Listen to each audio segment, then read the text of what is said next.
Qualquer que comete pecado também comete iniquidade, porque o pecado é iniquidade. 1 João 3, 4. Podeis sentar, irmãos. Qualquer que comete pecado também comete iniquidade, porque o pecado é iniquidade.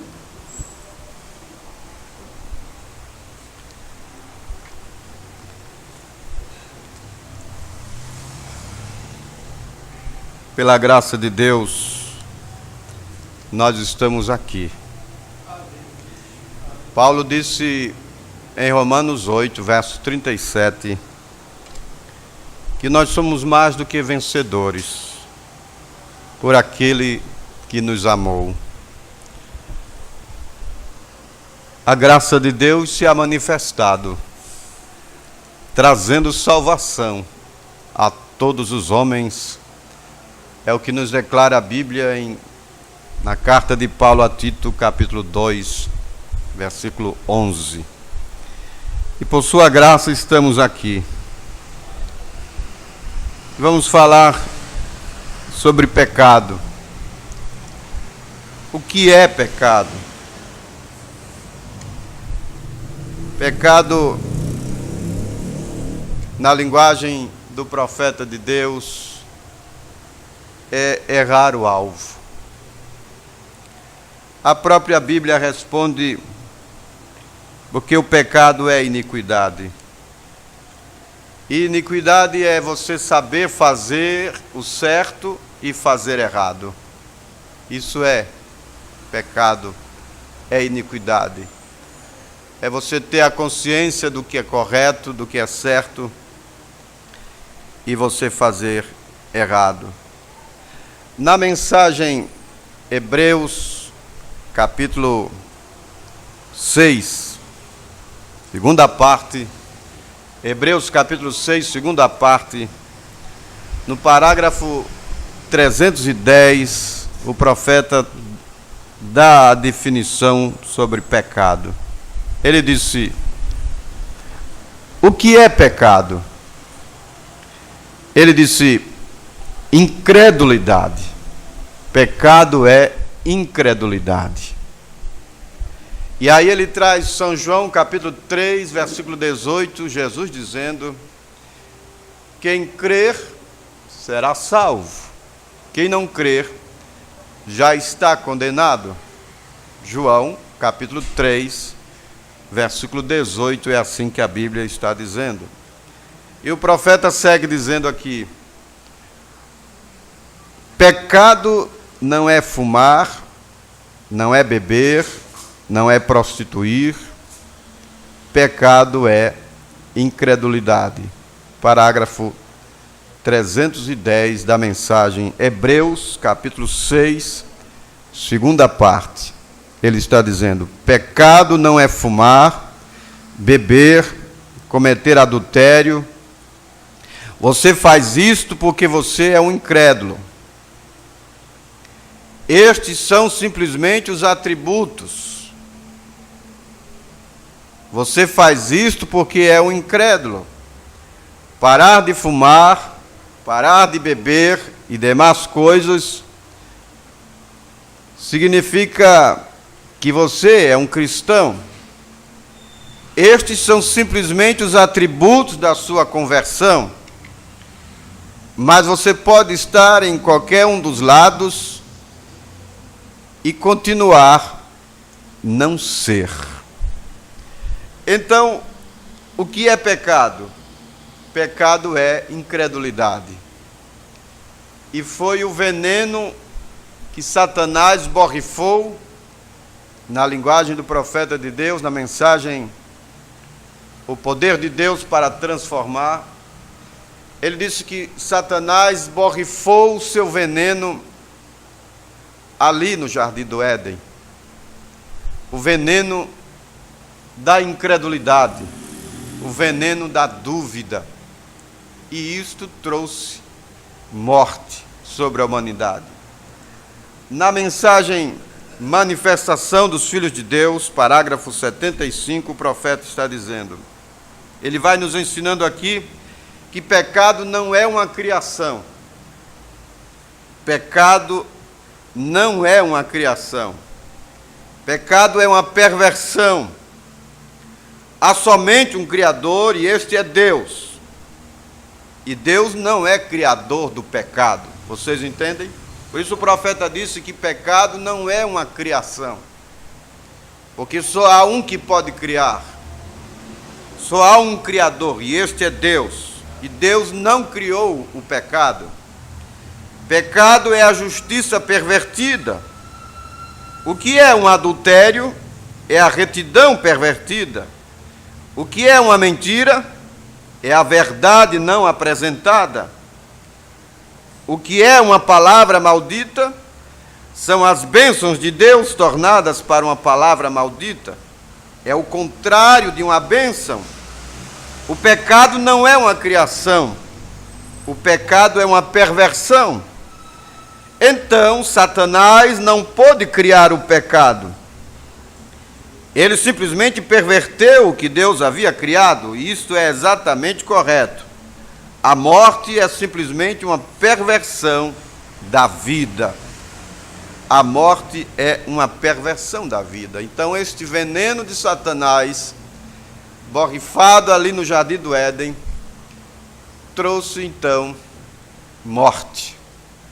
A Bíblia disse em Romanos capítulo 3, versículo 23, todos pecaram e destituídos estão da glória de Deus. Em Salmos 51, aquela oração de Davi, que estava em uma condição ruim, ele fez aquela oração nos Salmos 51. No versículo 5 ele disse: em pecado fui formado, e em iniquidade me concebeu a minha mãe. Em pecado fui formado, e em iniquidade me concebeu a minha mãe. Isso tudo veio por força do veneno que Satanás borrifou, o veneno da dúvida, o veneno da incerteza, da incredulidade. A incredulidade é uma árvore. É a árvore da ciência do bem, do conhecimento do bem e do mal. E a árvore produz seus frutos. São aqueles frutos enumerados em Gálatas, capítulo 5, verso 19. Você pode ver aí na sua Bíblia. As obras da carne. O profeta vai dizer na mensagem, aquele dia no Calvário, no parágrafo 32, ele está dizendo assim: quando o pecado atingiu a terra lá no princípio, como um lençol negro caindo dos céus, isto literalmente paralisou a terra. Isto lançou a cada criatura da terra e toda a criação de Deus em cativeiro. O homem estava sob o cativeiro da morte, enfermidade, problemas, tristezas. Toda a natureza caiu com isto. O pecado foi um anestésico que realmente paralisou a terra.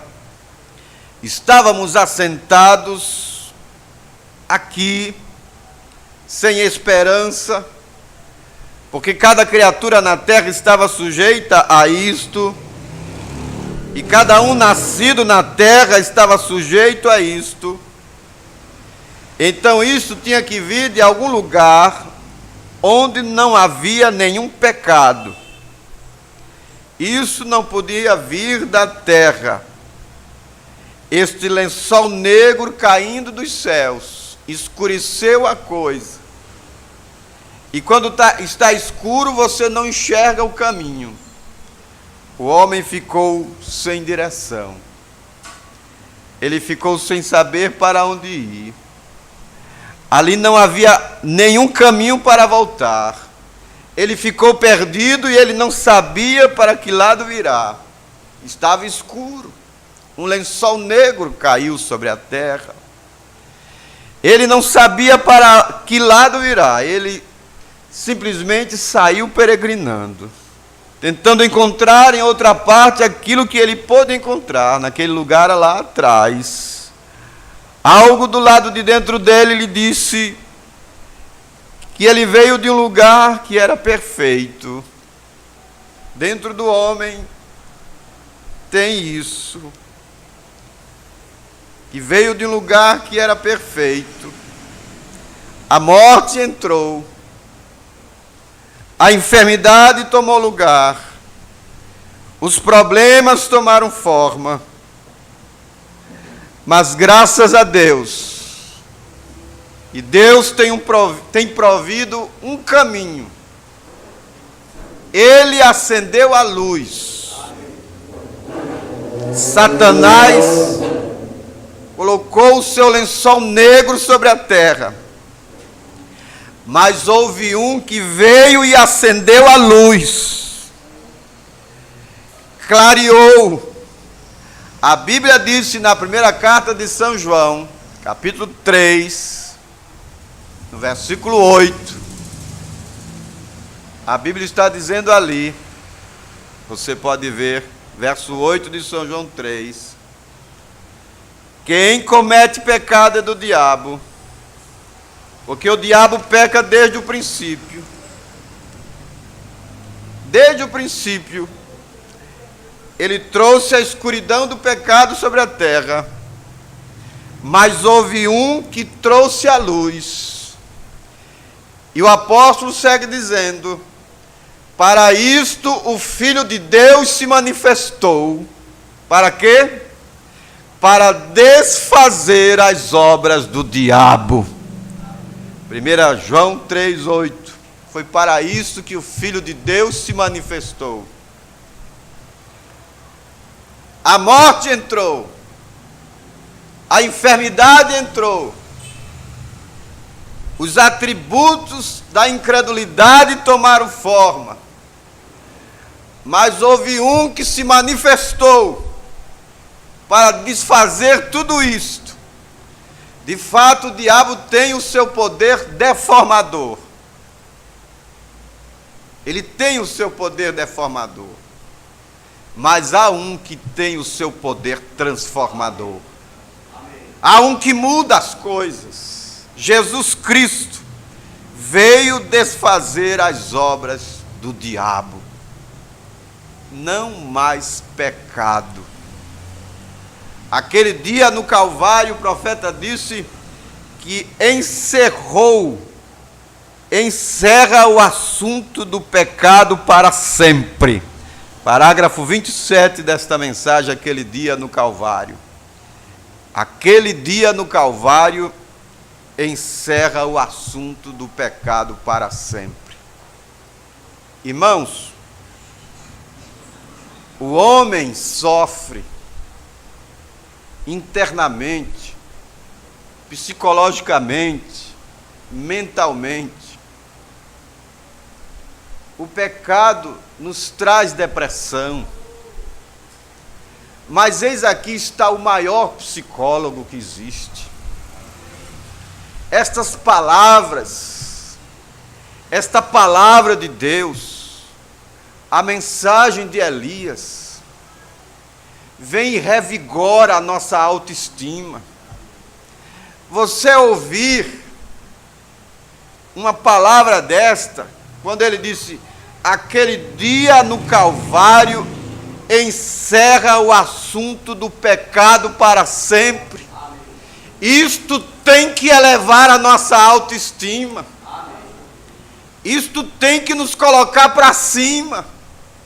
Está encerrado. Não foi à toa que ele, de braços abertos, ali no Calvário, declarou: está consumado.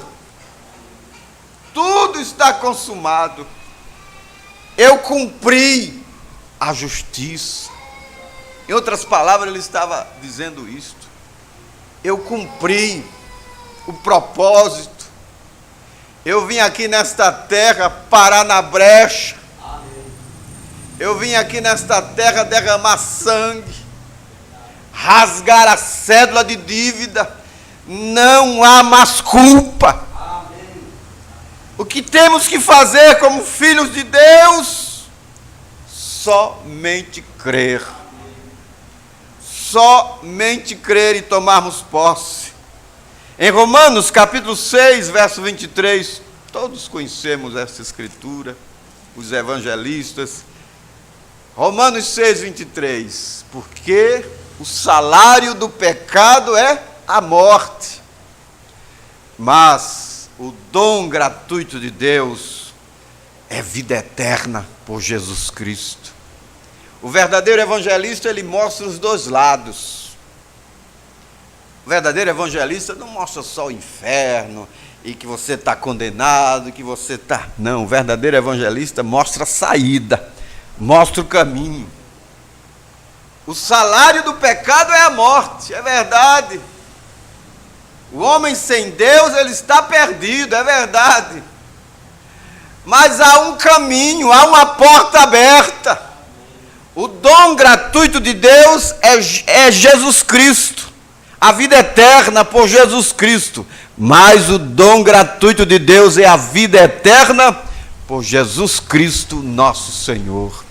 E isso vai tirando a depressão. Porque o pecado nos põe para baixo. O pecado nos põe para baixo. Nos faz duvidar daquilo que somos. Se somos filhos de Deus, às vezes questionamos a nós mesmos, olhamos para a nossa condição. Mas quando vamos lendo a palavra e vamos tomando esse remédio, tem que tomar o remédio. Tem que tomar o remédio. Vamos tomando esse remédio. Isaías 53, verso 4, a Bíblia está dizendo: verdadeiramente ele tomou sobre si as nossas enfermidades, e as nossas dores levou sobre si, e nós o reputamos por aflito, ferido de Deus e oprimido. Mas ele foi ferido pelas nossas transgressões, e moído pelas nossas iniquidades. O castigo que nos traz a paz estava sobre ele, e pelas suas pisaduras fomos sarados. Todos nós andamos desgarrados como ovelhas, cada um se desviava pelo seu caminho, mas o Senhor fez cair sobre ele a iniquidade de todos nós. Ele tomou sobre si. O que temos que fazer agora? Aquilo que o salmista fez nos Salmos 103, meu irmão, Salmos 103, certamente tendo essa experiência, esse revigoramento, sabe, esta saúde na alma, ele pode dizer assim: bendize, ó minha alma, ao Senhor, tudo que há em mim, bendiga o seu santo nome. Bendize, ó minha alma, ao Senhor, e não te esqueças de nenhum de seus benefícios. É Ele que perdoa todas as tuas iniquidades e sara todas as tuas enfermidades, quem redime a tua vida da perdição e te coroa de benignidade e de misericórdia. Você pode cantar este salmo, porque ele fez uma operação, a operação do sobrenatural. Aquele dia no Calvário, 48, o profeta está dizendo assim, 47, ele disse: Deus colocou de volta nas mãos do homem outro caminho que ele estava procurando.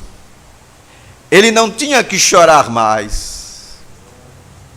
Ele não tinha que chorar mais. Quando ele quebrou a espinha de Satanás ali no Calvário, aquele dia no Calvário, Deus quebrou a espinha dorsal de Satanás.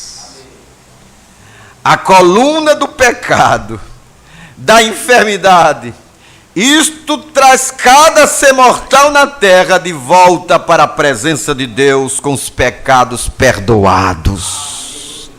Você crê nisto? Eu vou repetir.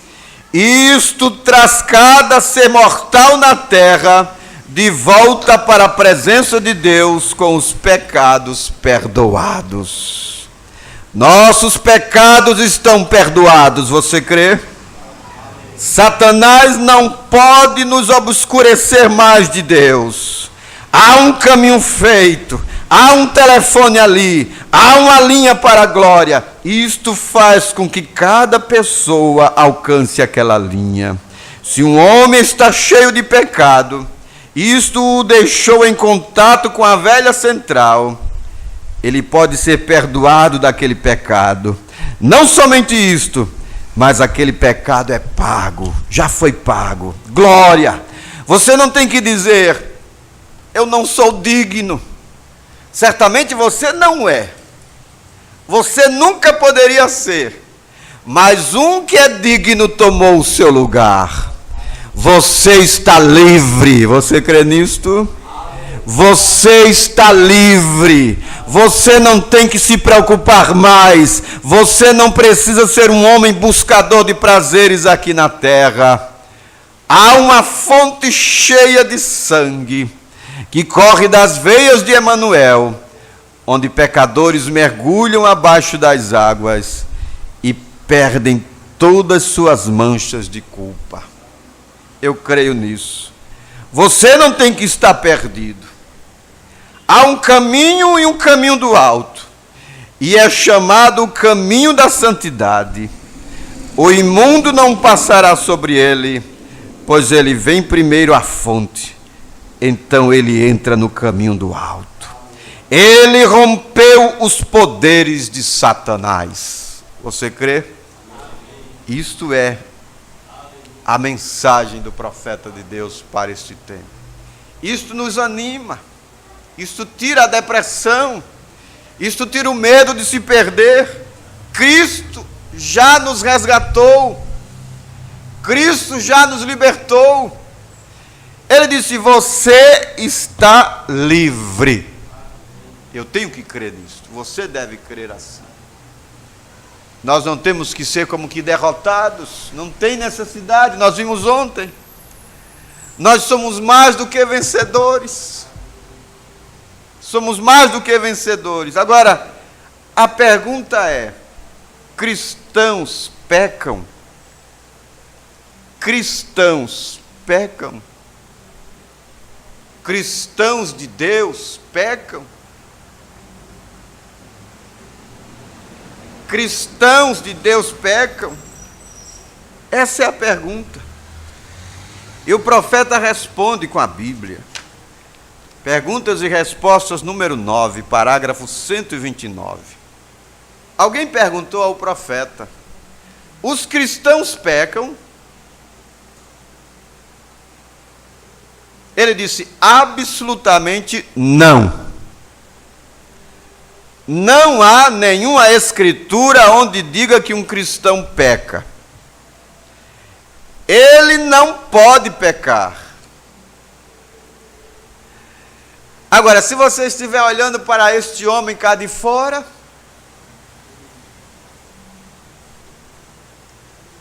e o homem lá de dentro? O homem da máquina, o homem que Deus trata. O diabo trabalha na mente, mas Deus trabalha no coração, onde está a alma. Paulo disse que o homem interior, ou no homem interior, ele disse, eu tenho prazer na lei de Deus. O profeta disse, na linguagem do profeta, o homem interior, ele saboreia a palavra. Porque no homem interior há uma semente de vida. Se você olhar por este lado de fora, a carne é o pecado, e pecado está destituído, por isso carne e sangue não herda o reino de Deus. 1 Coríntios 15, verso 50. Nós não podemos conhecer mais uns aos outros na aparência. Você é o que você é aí dentro de você, aí dentro tem Deus. Amém. E Deus não peca. Eleve a sua autoestima. Amém. Creia em Deus. absolutamente não há nenhuma escritura onde diga que um cristão peca. Ele não pode pecar. Eu sei que há um ressentimento a respeito disto. Pregar isto numa assembleia. Porém, vamos a 1 João 3 e vejamos o que a escritura diz. Um cristão não peca. Tem visto você alguma vez a um pássaro negro, branco, ou um pássaro branco, negro? Tem visto você alguma vez a um homem bêbado e sóbrio ao mesmo tempo? Não. Você nunca tem visto a um pecador santo? Não há tal coisa como essa. Agora, se isto se torna um pouquinho doloroso, ponha bastante bálsamo. Você sabe, isso será curado em pouco tempo. As escrituras são absoluta e infalivelmente a prova daquilo que estamos falando. 1 João 3, verso 9, a Bíblia disse: quem comete o pecado é do diabo, porque o diabo peca desde o princípio. Para isso o Filho de Deus se manifestou, para desfazer as obras do diabo. Escutem, estão prontos? Têm vestido suas jaquetas e têm a armadura bem cingida? Escutem atentamente, porque isto vai sacudir. Qualquer que é nascido de Deus não peca. Como é isto? Porque a sua semente, a semente de Deus, permanece nele e não pode pecar. Deus está aí dentro de você e Deus não peca. Agora, se você estiver olhando para o homem cá de fora, esta carne é o pecado e ela não é do reino de Deus, mas o que está aí dentro é Deus. Aleluia! E não pode pecar, porque é nascido de Deus. Nisto são manifestos os filhos de Deus e os filhos do diabo. Qualquer que não pratica a justiça e não ama seu irmão não é de Deus. Como pode você ter denominações e levantar barreiras e coisas como essa e dizer que você é nascido de Deus? Não há tal coisa. Isso é uma mofa de Satanás. Mas o homem que é nascido de Deus não peca. É impossível para ele pecar. Isso é comida sólida. Vejam, simplesmente deixe-me tomar este crucifixo por um minuto, se isso sair daí. Quem foi a oferta do pecado? Quem foi? Jesus Cristo. Como entramos em Cristo? Quem morreu por nós? Cristo.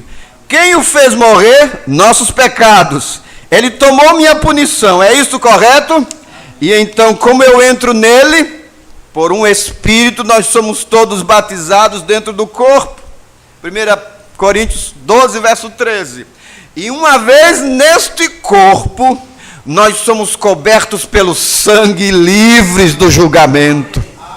Ele não pode pecar, porque há um sacrifício de sangue por ele de dia e de noite. Você crê nisto?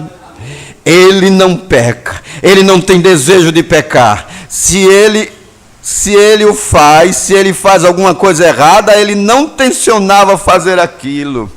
A Bíblia diz em Hebreus capítulo 10, pois se pecarmos voluntariamente após ter recebido o conhecimento da verdade, e ele é a verdade, não haverá mais sacrifício pelo pecado. Aquele que desprezava a lei de Moisés, pelo testemunho de 2 ou 3 testemunhas, morria sem nenhuma misericórdia. Quanto mais será digno de maior condenação aquele que pisar ao Filho de Deus e tiver por imundo o sangue do testamento no qual foi santificado e fizer afronta ao Espírito da graça, porque por um Espírito somos todos batizados dentro do corpo e somos livres do pecado e não podemos pecar. Há um pacto esperando por nós, e se ainda há desejo em seu coração de pecar, você nunca foi batizado dentro do corpo, porque você está morto e sua vida está escondida em Cristo, através de Deus e selado pelo Espírito Santo. Você crê? Cristãos não pecam, eles cometem enganos, mas eles não pecam. Esta é a razão pela qual eles não pecam, pois eles não podem pecar. como posso eu ter, se eu fosse pela cidade e o prefeito desta cidade dissesse: Senhor Brana, eu sei que você atende chamadas de enfermos. Há limites de velocidade. A velocidade máxima que alcança nesta cidade são cerca de 30 milhas por hora. Mas eu te dou permissão para você correr 90 se você desejar, porque eu tenho fé que você não faria isto a menos que tivesse emergência ou alguém morrendo em um acidente. E eu te darei permissão, como prefeito da cidade, para que você também possa atravessar uma luz vermelha ou fazer o que quer que queira. Faça-o. Então, como poderia um pequeno oficial apreender-me quando fosse a uma velocidade de 40 milhas por hora, em uma zona de 30 milhas, quando tenho essa permissão? Não pode. Eu não poderia infringir nenhuma lei de velocidade nesta cidade, sabe por quê? Porque estou acima de qualquer lei de velocidade. Amém. Espero que você veja isto. E quando estamos mortos, e Deus tem reconhecido nosso arrependimento, Ele tem reconhecido o nosso batismo, Ele tem reconhecido o sangue de seu próprio Filho, o qual por fé tem sido aplicado. Ele reconhece sua prévia predestinação, pois sabia que eu o faria, e me tem reconhecido em Cristo, morto, e Cristo morreu em meu lugar. Ele foi imolado antes da fundação do mundo, meu nome foi posto em seu livro como cristão. Aleluia! Cristo morreu minha morte, Cristo é meu sacrifício, e Deus nunca mais pode imputar-me pecado. Ele me tem dado o selo do Espírito Santo como testemunha de que tenho passado da morte à vida. Isto é tudo, você crê? Amém. Então, aqueles que são nascidos de Deus não cometem pecado, pois ele não pode pecar. No Velho Testamento, cada ano havia uma recordação do pecado, mas Cristo, por um só sacrifício, Ele fez perfeitos para sempre os adoradores. O adorador, uma vez limpo, Hebreus 10, o adorador, uma vez limpo, não tem mais consciência do pecado. Então você toma estas pessoas que correm na igreja, e pulam, e saltam, e gritam, e que falam em línguas, e atuam exatamente como um cristão, e logo se vão, e no ano seguinte, ou na semana seguinte, voltam outra vez. Para começar, eles nunca receberam nada. Estavam imitando, porque a Bíblia diz que o Espírito Santo nos sela em Cristo até o dia da redenção. E isto é o que me faz descansar com segurança, porque Deus o prometeu. Não mais pecado, o pecado está resolvido. Esta é a razão pela qual o pecado é uma imundície para o cristão. Esta é a razão pela qual uma mulher de shorts se vê tão suja para um cristão. Por isso é que a vulgaridade e todas estas coisas sujas, o fumar, o beber, as mesas de jogo, todos esses programas sem censura na televisão, todas estas coisas sujas parecem sujas a ele. Por quê? Porque você é de um reino diferente. Você tem nascido no reino de Deus e está selado pelo Espírito Santo até o dia da redenção. Você crê nisto? Todo aquele que é nascido de Deus não comete pecado, porque não pode pecar. A semente de Deus está nele e ele não pode pecar. Desde que o Espírito Santo está ali, ele tira todo o desejo de pecado de você. Por isso Paulo disse na sua segunda carta aos Coríntios, capítulo 3, verso 17, está escrito assim: ora, o Senhor é Espírito, e onde está o Espírito do Senhor, aí há liberdade. Onde o Espírito do Senhor está, existe libertação, existe liberdade de Deus. O Espírito Santo no coração do crente torna o crente livre. Você crê nisto? Torna o crente livre. Mensagem, o quarto selo. o quarto selo, parágrafo 110, o profeta está dizendo assim: agora, enquanto o intercessor estiver ainda sobre o trono, e ele está, você crê nisto? O intercessor está sobre o trono.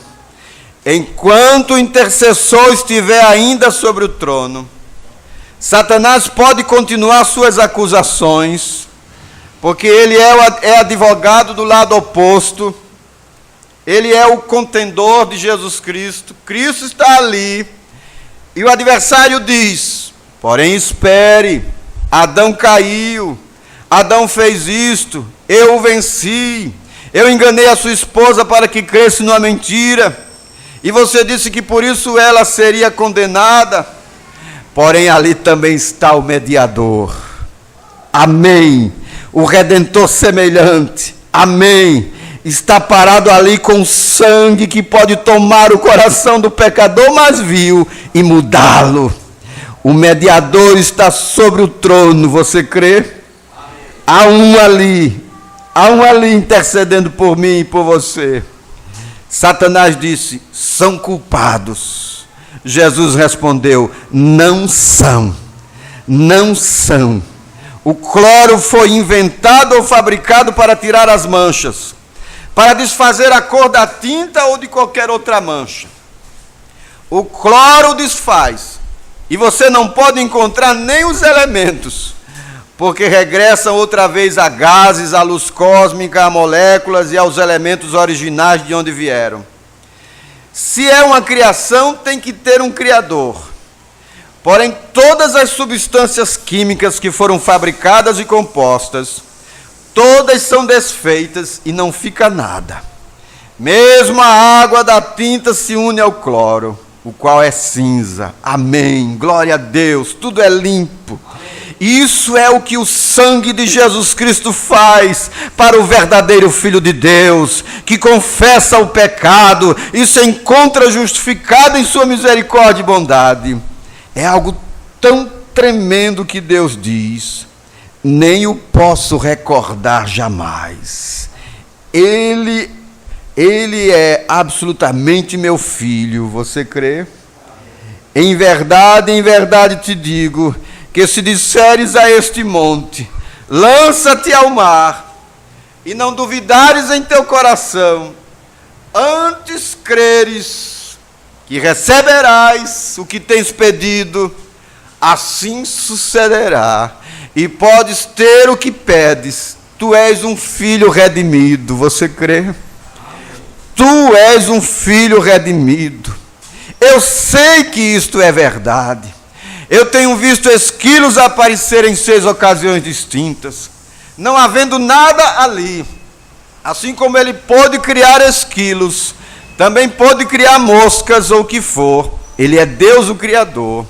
Quando o pecado de um mortal é confessado e lançado no cloro branqueador de Jesus Cristo, o qual branqueia todo o pecado, então o tal é purificado e fica sem nenhum pecado. Então, o tal é purificado e fica sem nenhum pecado e sem culpa. Não há culpa. Aquele que é nascido de Deus não comete pecado, porque não pode pecar. O branqueador o desfaz e o manda ao que o originou. O pecado volta para o diabo, o originador da frustração, da dor, da tristeza.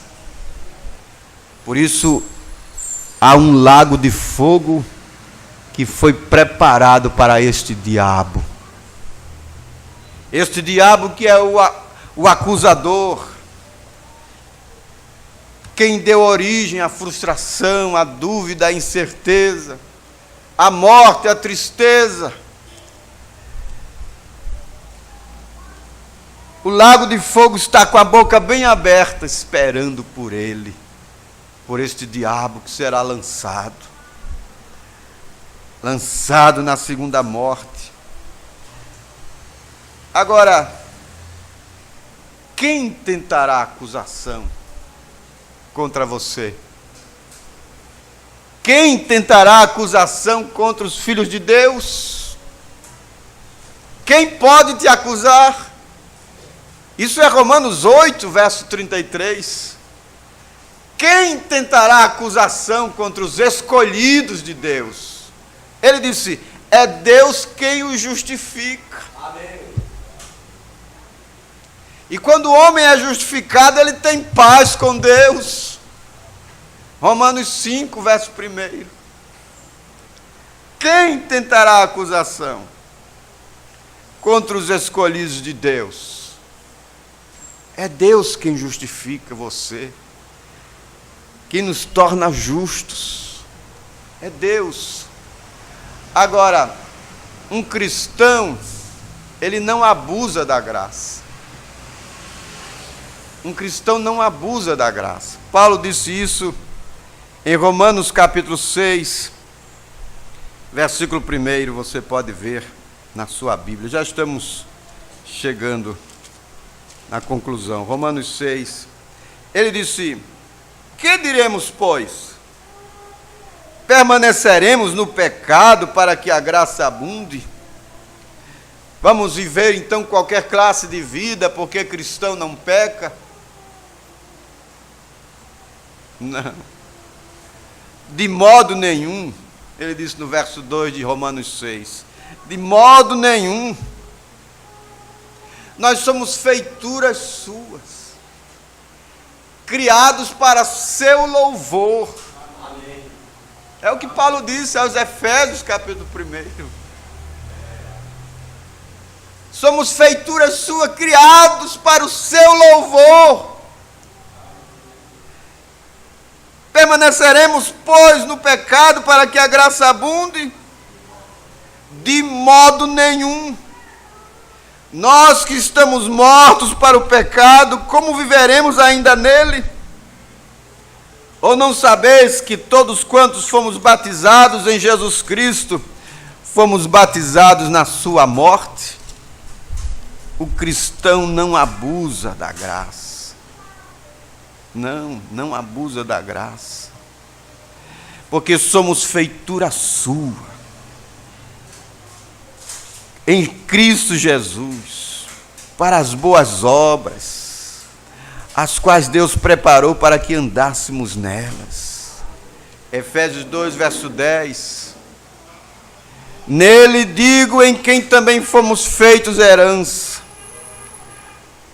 havendo sido predestinados conforme o propósito daquele que faz todas as coisas, segundo o conselho da sua vontade, com o fim de sermos para louvor da sua glória.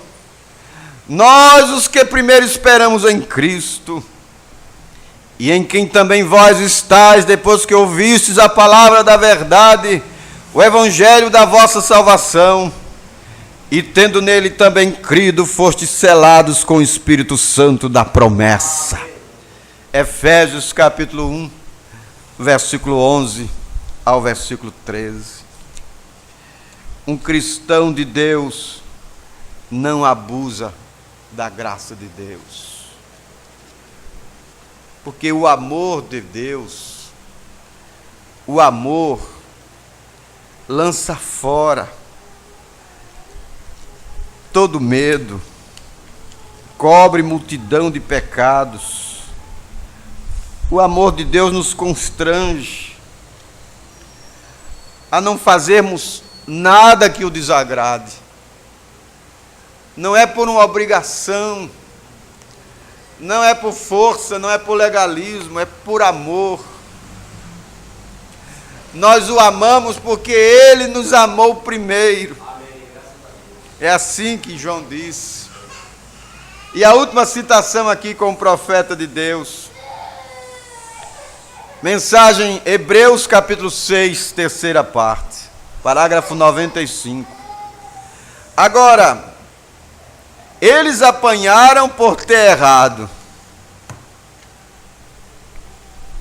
Apanha. Eles apanharam, levaram surra por ter errado. Você colhe o que você semeia. Você obtém aquilo. Não pense agora que você simplesmente pode seguir em frente no pecado e passar ileso com isto. Se você o faz e tem esta atitude, isso mostra que você nunca nasceu de novo. Você compreendeu isto? Se você ainda tem o desejo em você de fazer o que é errado, então você continua sendo errado. Pois ele foi aperfeiçoado para sempre. E aqueles animais sobre o Velho Testamento, num dia legítimo, oferecido anualmente, continuadamente, nunca poderia tirar o pecado. Mas quando colocamos nossas mãos sobre sua cabeça e confessamos os nossos pecados e somos nascidos novamente do Espírito de Deus, não temos mais desejo de pecar. O pecado deixou de existir para você. Amém. Nós somos crentes. Amém. O pecado deixou de existir para você.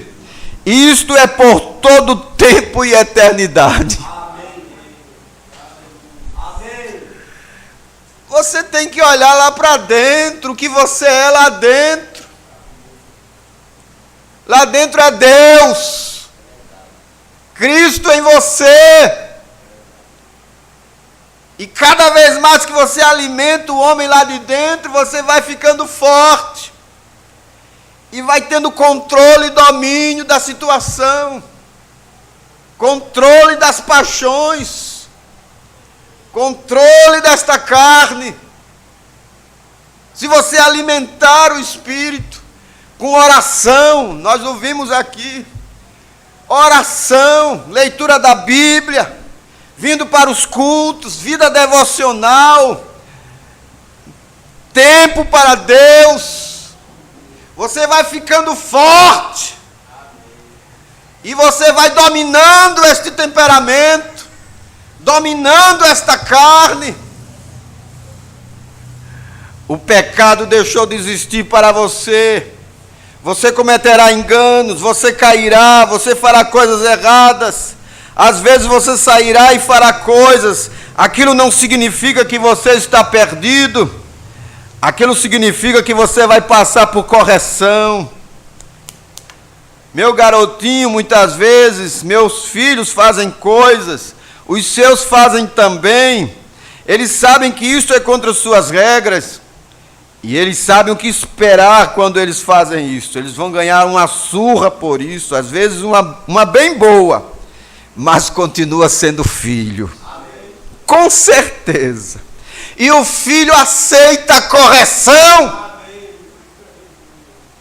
Hebreus 12. O filho aceita a correção. Ele disse, parágrafo 98, Hebreus capítulo 6, parte 3. É impossível, nós temos que tomar isto, é impossível que um homem que nasceu de novo, que uma vez nasceu da vida eterna, Deus não é um índio interesseiro, aquele que ouve minhas palavras e crê naquele que me enviou, tem vida eterna e nunca passará pelo julgamento, mas passou da morte para a vida, e eu o levantarei no último dia. Esta é a promessa de Deus. Agora, se você segue adiante e diz, eu posso apenas, eu sempre faço o que eu quero fazer. Mas se você é um cristão, você não deseja fazer as coisas que são erradas, por causa da própria vida em você. Há uma vida aí, meu irmão. Há uma vida aí dentro. Amém. E esta vida é que está te mantendo de pé na presença de Deus. Se você fizer algo errado, isso mostra que a coisa errada está aqui. Como pode sair água amarga e doce de uma mesma fonte? Então você está todo confuso em algum tipo de emoção, ou algo fabuloso, ou outra sensação. Esqueça isto. Volte para o altar e diga, Deus, leve para longe toda a minha velha vida pecaminosa e me coloque em tal condição que todo o meu desejo seja mudado.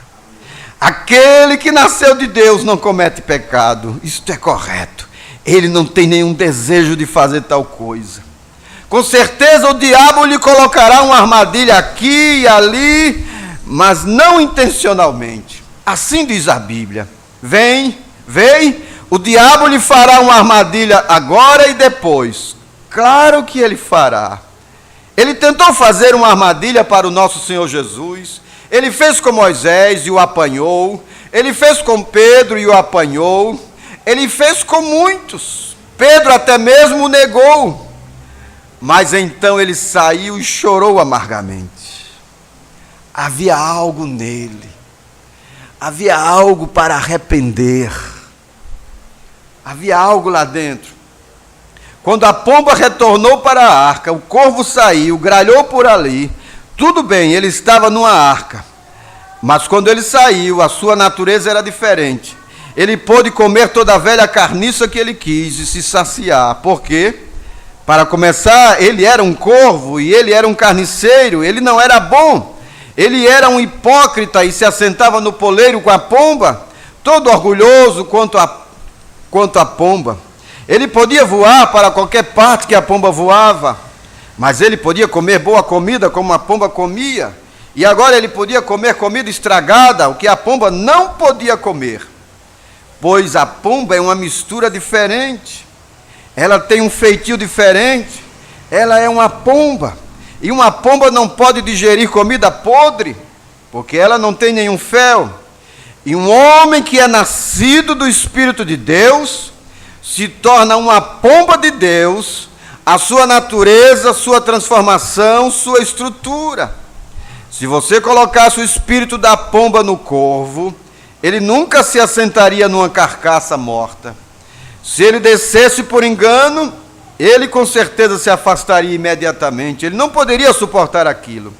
E um homem que é nascido do Espírito de Deus não tolera. Ele pode talvez passar por um bar às vezes, mas ele sairá dali rapidamente. Uma mulher pode tentá-lo, fazendo com que se vire, mas ele vira a sua cabeça novamente. Ele sairá dali rapidamente, porque ele é uma pomba. Você crê? Você não pode enganá-lo, porque ele conhece aquilo. Minhas ovelhas conhecem a minha voz, e a um estranho elas não seguirão. Ele é uma pomba para começar. É a respeito disso que estou falando. A coisa real que ancora ali na alma, que ancora aqui dentro. Cristãos de Deus, nascidos de novo, não pecam, porque Deus está lá dentro e Deus não pode pecar. Mas um cristão de Deus também não abusa da graça. Cristão de Deus é feitura sua, para louvor da sua glória, para resplendor da glória de Deus. Nós somos aqui as imagens de Cristo. Vamos ficar de pé e vamos para a Santa Ceia. Deus nos abençoe, em nome de Jesus Cristo.